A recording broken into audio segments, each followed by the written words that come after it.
Welcome, ladies and gentlemen of the old world. I hope you're all doing well, and today, my friends, we're back with a showdown between the Skaven and the Dinos. It's going to be Throt the Unclean facing off against Lord Croak, and hey, look at that, wouldn't you?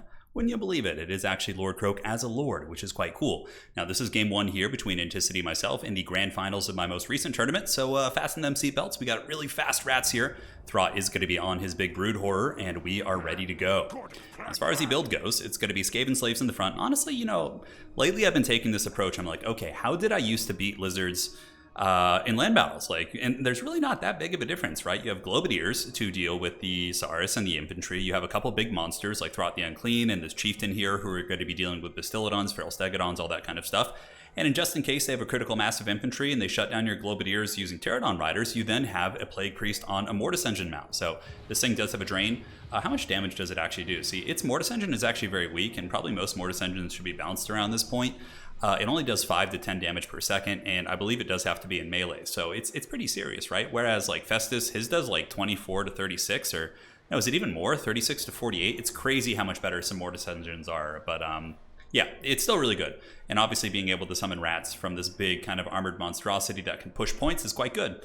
Gisele's in the back just to snipe things. Now, as far as the lizard army here of Anticity goes, it's going to be a front line of chameleon skinks backed up by Saurus. Very, very standard domination stuff. And honestly, not that different than a land battle. In land battle, you would see something just like this. Obviously, it wouldn't be Croak, and then you would be seeing like Pterodon Riders like as well. You know, that would be the extra like 3,000 you would see is like something like this with a couple big monsters, and then Pterodon Riders coming in to kind of ruin your day.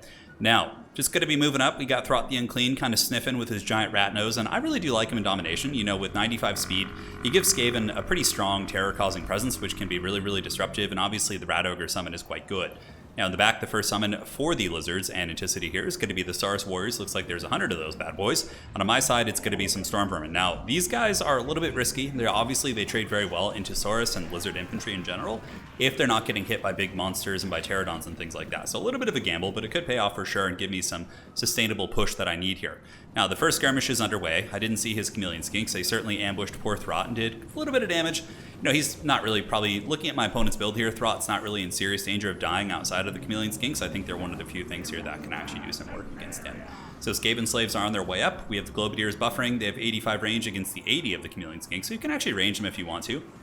You can move up and you know, you can poke them and force them back, but at the very least, most people who are obviously quite proficient are going to be able to just dodge away from your Globadiers when you get in range. The chameleon skinks have a, you know, pretty quick little dart right there, so.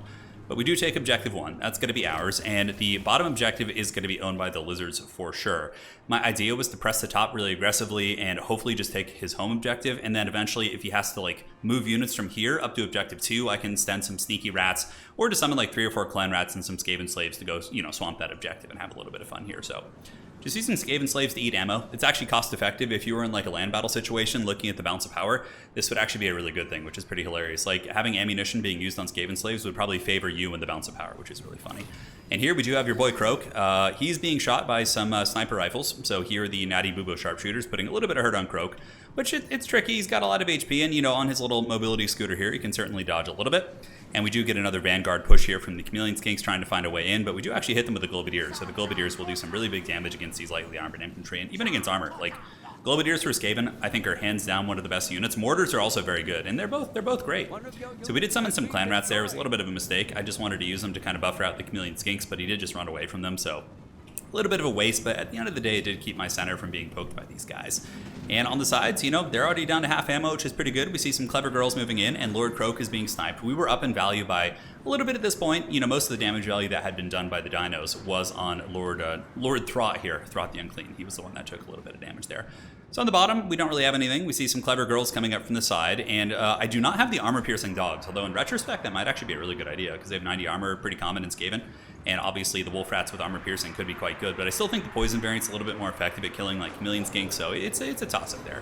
Now the dog's going to be getting the jump. We do get the countercharge here on the Velociraptors, so they're going to be taking casualties into the spears especially. And our big plague monster is going to be summoning some rats here, so the Plague Priest summoning clan rats and also Mortis Engineering down the Saurus. Taking a little bit of damage, certainly not bad, and we are wearing down those elite infantry, but the big thing is going to be focusing on the Globadiers. Now, a rock drop attempt is in play. We see the Pterodon Riders like sitting over my units looking to get a rock drop, and do they get one? It's hard to say. A little bit of awkward positioning on those clan rats for sure. But we do pull in pretty tight, and we see the pterodons actually land. It looks like they did rock drop and then a land, but Throd is sitting there. He should be able to take care of those. But look at how nasty the Globadiers are in the front. So the Globadiers get in with one volley, wreck the Saurus, on top of the Mortis engine hitting them as well. It's quite strong. And basically, like I said, using Throt and the Chieftain to just beat down these big Stegodons and, things like that. It's very, very cost effective. So here we can see this Feral Bastillodon getting its butt kicked by the Chieftain. No surprises there. And in the back, unfortunately, my snipers did go down. Lord Croak did use one of his bombardments there. And in this, where this build was being played, Lord Croak is currently bugged right now. He doesn't have any cooldowns on his bombardment. So he can basically just spam them all day. And that's one of the reasons why Croak is, I guess, was becoming somewhat meta, is because he's bugged. So right here you see another bombardment coming down. It's going to be hitting the Skaven slaves, but yeah, not going to be terribly impactful. Certainly not worth the wins of magic.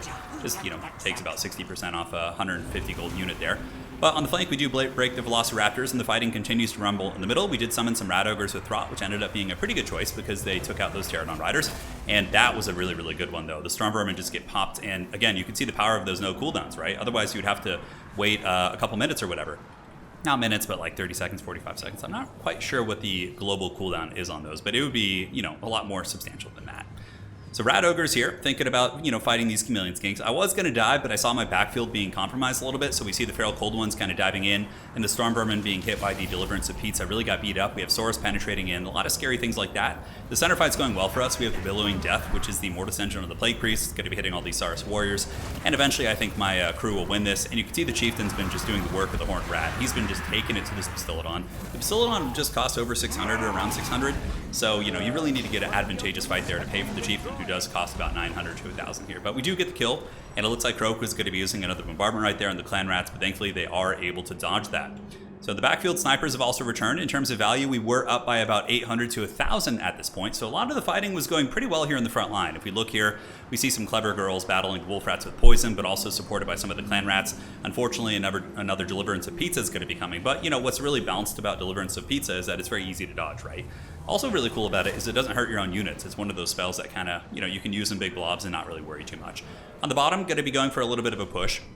We have the Death Runners with the Concealment Bombs, and we do have the Clan Rat. So we have the capture weight advantage on him here, and he's going to be responding by sending down a Feral Bastillodon as well as a Skink Cohort Javelin. So he should be able to kind of secure this, but we're putting a little bit of fear in the Lizards here by pushing this. And the fight in the middle is going even more and more in our favor here. As you can see, the Pterodon Riders, though they've gotten a good jump on these guys, will be beaten down by the Rat Ogres. Rat Ogres costing only 700 is very, very cost effective here.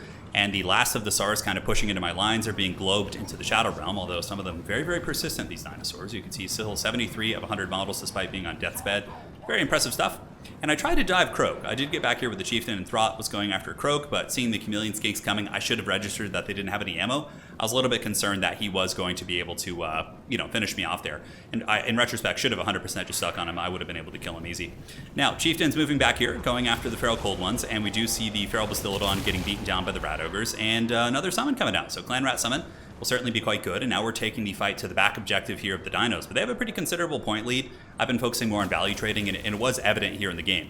At this point, the value is pretty substantial, and we do see another bombardment coming down, although that's not really a big deal. We dodged it, so it's not going to do much damage, if any at all, and those were just a summon unit. So if somebody's spending 10, 11 wins of magic, whatever, to just kill a summon Clan Rat, then I would call that a win. Now on the bottom, though, we don't get it. The Feral Bastillodon, a really, really good deterrent. I don't have too many tools here with the Skaven that are excellent against it. So the idea is to go Vermintides, we go Skaven Slaves, we go Death Runners, and we're going to be pushing that point and really, really trying to get it, because it is to the point where I'm going to need a triple cap. So that really was in the back of my mind at this point. Another Deliverance of Pizza going down, hits the Summon Clan Rats, finally does make contact. But the Mortis engine draining down all the Saurus Warriors. We do have the Chieftain beating down Lord Croak, and man, Slawns are so deceivingly tanky, especially with the Supreme Shield of the Old Ones going down here. A bombardment attempt on the Globadiers, but the Globadiers, working them rat legs, are able to dodge it, and they don't really take much damage, so that was quite nice. Those Globes have just been pushing up, causing a ton of disruption, while Wolf Rats have been absolutely MVP. I mean, their leadership is absolute trash, although right now it's pretty high because of the buffs, but they have just been tearing apart these Lizard units here. Although I think Clever Girls do beat them head-to-head, unless you bring the armor-piercing variant, but they've been chasing off a lot of these units and really have been quite disruptive. Now, capture weight's in our favor. Lord Croak is almost dead. He's been slipping away, that slippery toad, and yeah, he's moving on that scooter, man, as the Globadiers throw some heavy fire into the Skink Cohort Javelins. Those guys getting super beat up. And we're pulling in Clan Rats and Spears and pretty much everything we can, whereas on the bottom, it's a little bit dicey, but the Death Runners and the Jezzails did maneuver down here, and now we are going to be going for the bottom objective. Now, Looking at this point here, Death Runners coming in. I did have a unit of Rat Ogres here, and we did summon the Pit Fighters of Hell's Deep. I figured I really need to get this bottom objective. Let's guarantee it. But also, I think this might have been a little bit of overkill. Like, we probably didn't need this, right? Like, I have enough Skaven down here that I think I could just wrestle this objective from him. But, you know, sometimes sending a little bit of extra to make sure you got that punch to get it is a big deal. Now, back up here, we do have the capture weight. Lizards are kind of desperately throwing. They were down by about 2,000 value at this point. We see Tic-Tac-Toe come out. Tic-Tac doesn't have any capture weight, but you know he's a decent little fighter. He gets in there and is putting a little bit of hurt on the Chieftain, but Throt the Unclean moves in, and I do have Remoldered as well, so I believe I can heal this. I think it counts as a Molder monster, so we're going to be remoldering that guy. And my Globadier is unfortunately getting a little bit bunched up. You know, we're in the Lizard's home turf, and all these Vanguard units are coming out, like Pterodons and Velociraptors, and they're causing problems, but the capture weight's going in our favor, and the triple cap is looking very, very probable at this point. Down here on Objective 3. We just Vermintide this shit, and we get the Death Runners chasing down the cohorts. Unfortunately, this Bastillodon might be able to come in and get a tear route, but we're also going to be threatening this point. So I park some Wolf Rats on the side of the point, obviously, to try and get a capture weight. Sars here being pushed back by the Plague Priest, but I really don't have too many infantry. Most of my actual sustainable troops have been pushed off, so my capture weight advantage I do have here, which is substantial at this point, is very fickle, because all it takes is one charge from something just to buckle off the the Wolf Rats. Lizards are going to be summoning in Feral Cold Ones to try and just get speed, and that's very, very cost effective. Feral Cold Ones are pretty quick with 70 speed, and the Wolf Rats do get attacked by the Pterodons and also by some Sars, and I was trying to like maneuver away, but eventually I run out of places to run, and the Clever Girls are able to get the jump, and I just barely lose the capture weight. It was so incredibly close. And honestly, I think if I capture this, you know, it's pretty much GG, right? Like on the bottom point, I got this bad boy on lockdown. The Death Runner is able to cut through those guys, and the rest of my rats just kind of swarming. So this is it, ladies and gentlemen. This is the top point. It's game one here, and we see the Feral Cold Ones moving in. The Wolf Rats fighting pretty well. Capture weight's going back and forth, though, which I was pretty surprised about. Looking here, I'm trying to see where the capture weight maybe is coming from. So we have the Clever Girls. I don't know if they have the Hound capture weight or if they have Cav capture weight. Kind of a curious one. I have Throt, the Chieftain, as well as the Plague Priest, Wolf Rats, and a couple infantry units. But the Lizards are able to collapse in with these Clever Girls, and I believe Croak is also gone. Yeah, he got pushed back, or that Toad got feasted on for sure. But man, we're really, really close to getting it. But the capture weight's going back into the Lizards' favor. And even if we had, you know, another minute or two, we would for sure win this game. But looking at it now, I simply don't really have enough time to capture this. Globadiers, of course, punishing this blob of Lizards. Throt and my SEMs are doing very, very well. Lizards are basically just throwing trash at the objective to try and get capture weight, and my poor Death Runners hoofing it all the way from the bottom objective, now going to be moving on, but despite getting some good trading here, it's not going to be enough, and the Clever Girls and these various Lizard units are going to be able to swamp the objective, and that is going to be it. GG, super close game. It was a lot of fun. Hopefully you guys enjoyed that one as much as I did, and you know, I haven't played much Skaven, you know, since the Immortal Empire's launch, but the Globadiers, very, very strong. The great Hadries recommended them to me, and I can see why. 1,200, 2,000 value, you know, in a meta where people might want to spam a lot of infantry, they're going to be good. Now, what else did I like in this build? You know, the Mortis Engine, looking at the stats of it, maybe it's a little bit too weak to bring. I mean, the Mortis Engine still got 1,200 value. It more or less paid for itself, and it was also my caster, so I think that thing was fine. Chieftain was great. Throt was pretty good, too. I'm trying to think if there was another lore choice you would want to go for. I honestly really like Throt here. Like his mobility, his terror, he's a solid piece.